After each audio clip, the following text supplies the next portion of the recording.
Breaking news, NJ Transit and the engineers reached Good evening, everyone, and thank you right now. for Governor joining Murphy us is speaking, on short and NJ notice Transit yet CEO again. Chris Calori will join. This Here's evening, the press as you conference. probably have seen, I am delighted to report that NJ Transit and the Brotherhood of Locomotive Engineers and Trainmen, BLET, have reached a tentative agreement.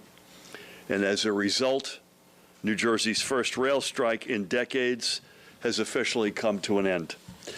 Starting Tuesday, May 20th, NJ Transit will once again provide rail service to the more than 100,000 riders who depend on it every single day. And I think Chris will give you a little bit more color as to why Tuesday. But it's completely understandable.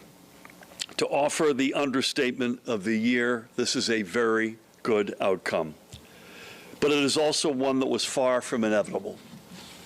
So first and foremost, I want to thank the guy to my right, the exceptional President and CEO of NJ Transit, Chris Calori, along with his entire extraordinary team, many of whom are represented with us today. This is a team sport, and it doesn't, as good as this guy is, it does not get done without extraordinary efforts by this group to my left and their colleagues.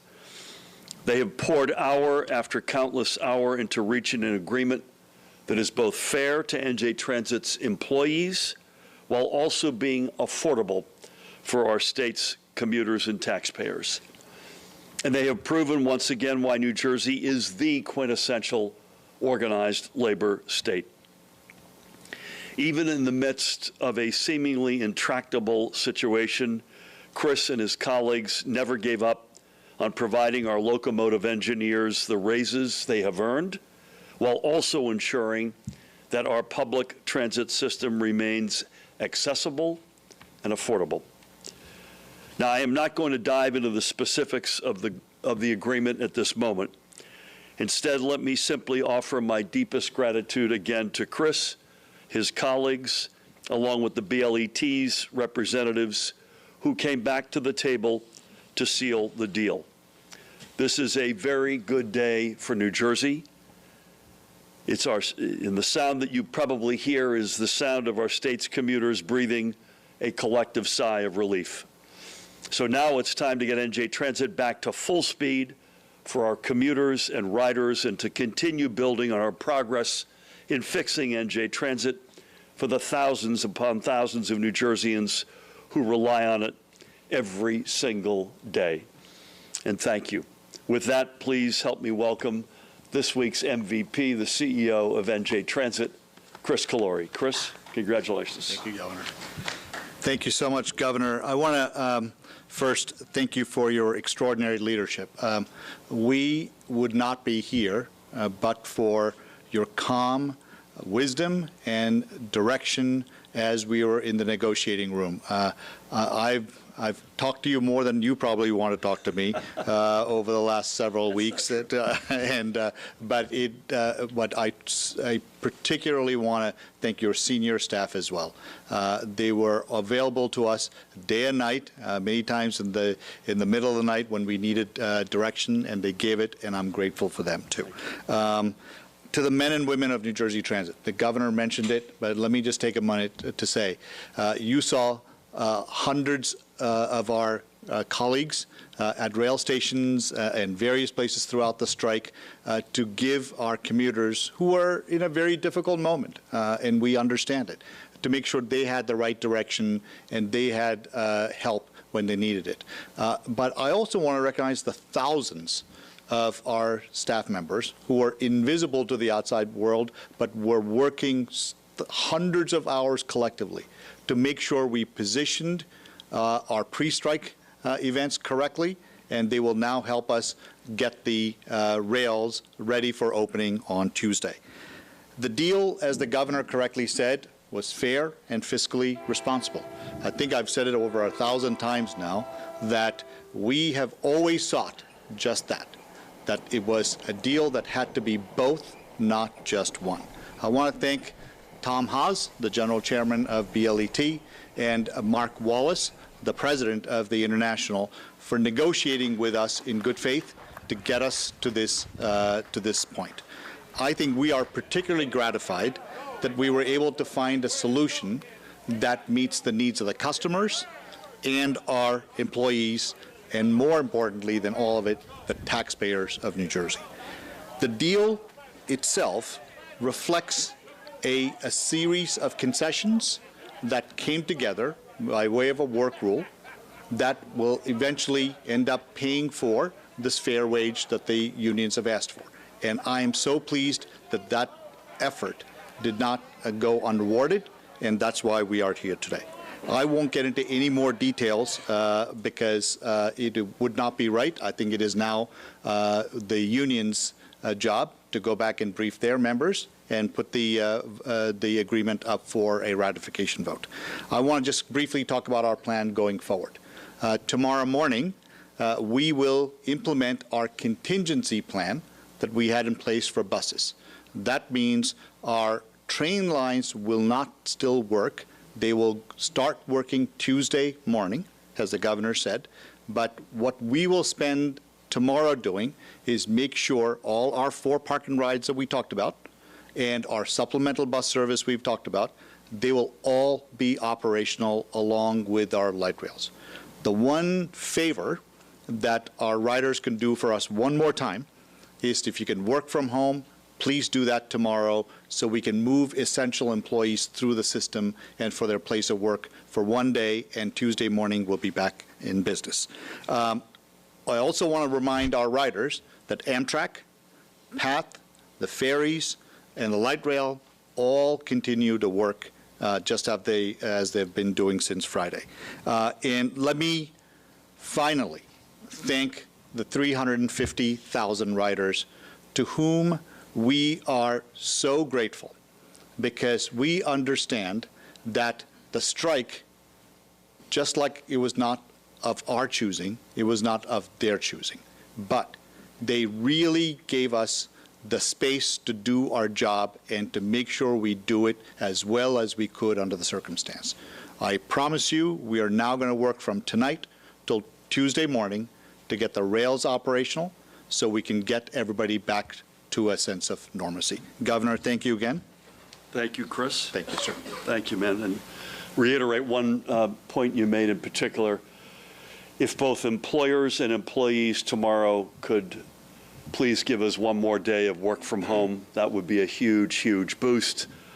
The park and ride locations are Secaucus, PNC Bank Arts Center, Woodbridge, and Hamilton. Right. Those are the 4 big ones.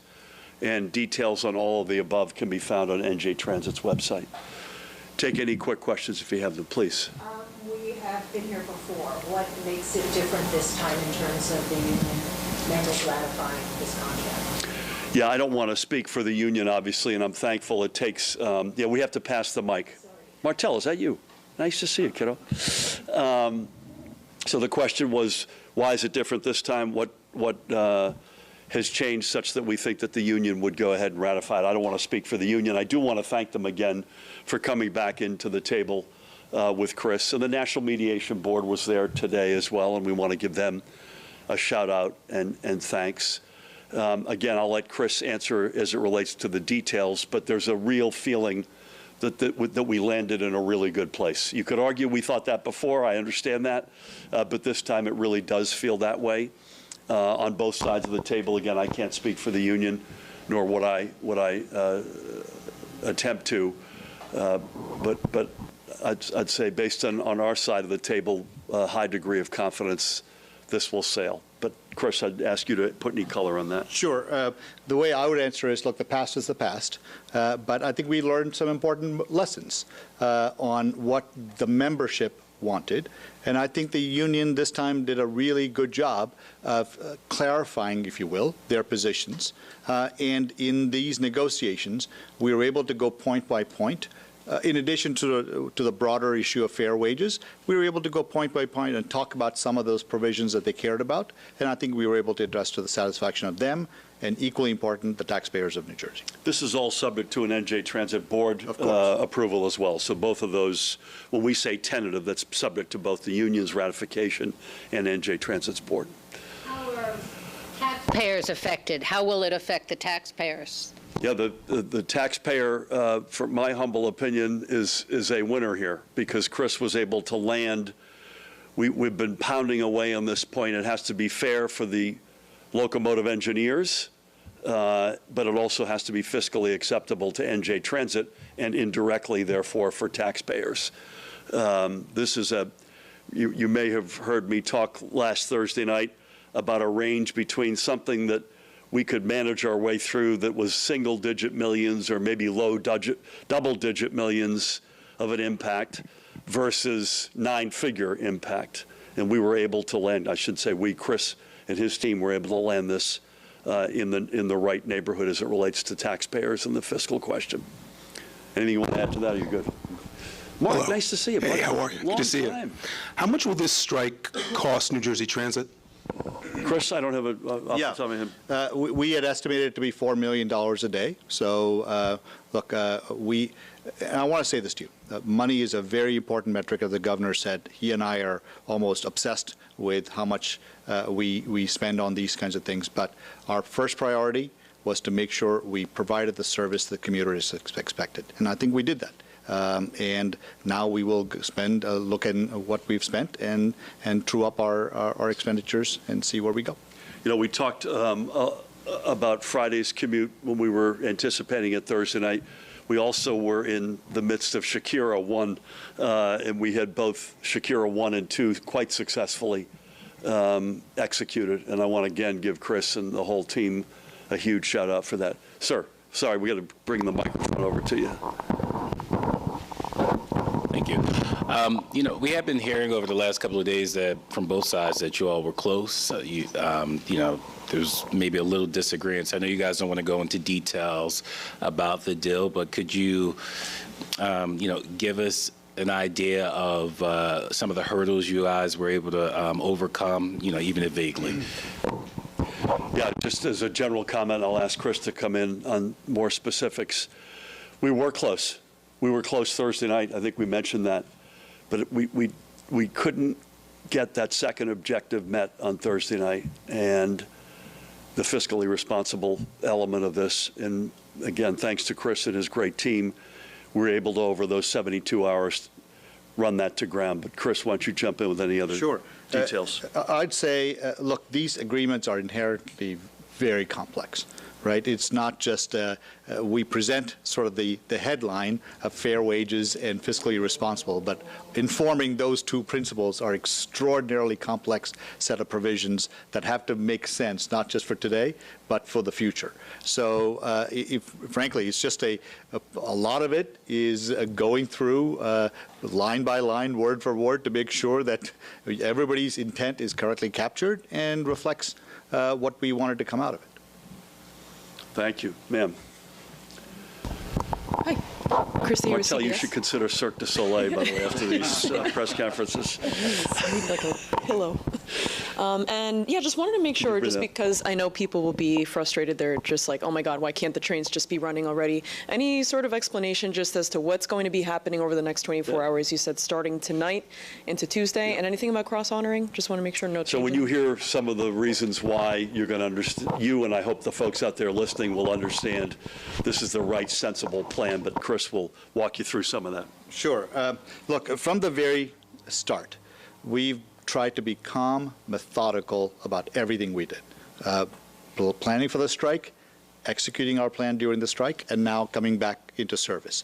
There are several things that have to happen in order to make sure the railroad works properly. We have to pre-position the equipment. We have to do safety checks. We have to make sure that the engineers who have now have officially concluded the strike or soon to conclude the strike are now called into work and to make sure that they are now, their schedules are all matched up with where they need to go. This is an extraordinarily complex operation.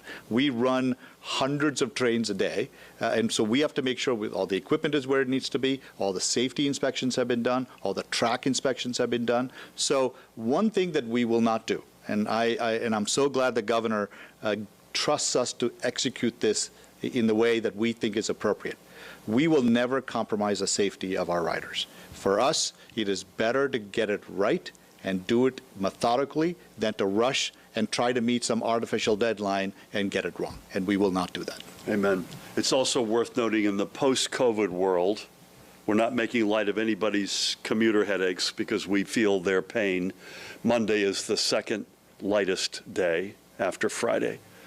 So getting ourselves organized for the big three, Tuesday, Wednesday, Thursday, is another element here. Sir. What was the moment like when you realized you had found common ground?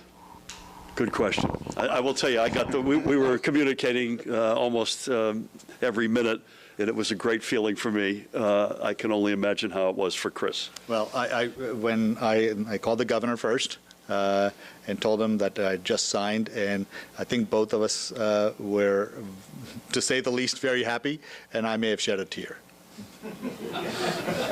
We'll leave it at that. We all good? Again, deep thanks, everybody, for coming out on short notice on a Sunday night, no less. This is a good result for labor. It's a good result for NJ Transit. It's a good result for our commuters and taxpayers. Chris, congratulations again to you and your team, to the union representatives as well at BLET, and we'll see you out there on the rails and buses. Thank you all.